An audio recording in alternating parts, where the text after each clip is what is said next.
Probably one of the most popular natural decorations at Christmas is the plant known as the poinsettia. Interestingly enough, what is thought to be a beautiful red flower at the top are actually just its leaves. This plant is native to Mexico and was taken to the United States by their first ambassador to Mexico, Dr. Joel Poinsett, and after whom this plant is named. However, it actually has a much older Mexican name that can be translated to flower of the holy night, and this name came with a legend. According to the legend, once upon a time there was a sister and her brother, Pepita and Pedro, who lived in a tiny little village in Mexico. Their family was quite poor and sometimes didn't even have enough food to eat.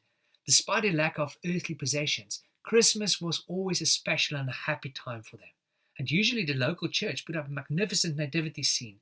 And on Christmas Eve, people from all around the area would come, and just like the wise men of old, they would put expensive gifts around the manger. Pepita and Pedro, they longed to do this as well, and to honor the baby Jesus and show him how much they loved him. Unfortunately, though, they didn't have anything to give, and it was hard for them to hear what all the other children were planning and what they were able to afford to give. So when Christmas Eve finally arrived and the whole village was on their way to the church with their gifts, Pepita and Pedro went a little earlier than the rest. Since they had nothing to give, they started picking weeds that grew next to the road and thought that they'd at least make the manger pretty and a little cozier for the symbol of the baby Jesus. And they did it with so much love and with so much childlike enthusiasm. However, when the villagers turned up and saw what they were doing, they started laughing at them. Some of the children sneered at them because they couldn't afford smart gifts like they could and only had some wilting weeds in their hands.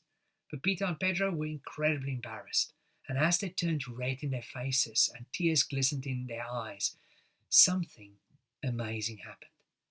The leaves of the weeds also turned a beautiful red as well and transformed into the shape of the Star of Bethlehem. And everyone was astonished by this miracle, as it dawned on them that a gift given in love and sincerity is more meaningful to Jesus than the best or the most expensive gift. And from that day on, the flower of the holy night, or poinsettia as we know it, is one of the most beautiful symbols of Christmas. So friends, when you see some poinsettias this year, remember that the attitude with which you give a gift is 1,000 times more important than what you give. So let's make sure that whatever we give to others, we do it with love and with kindness and with sincerity in our hearts. And who knows what miracles might happen around us.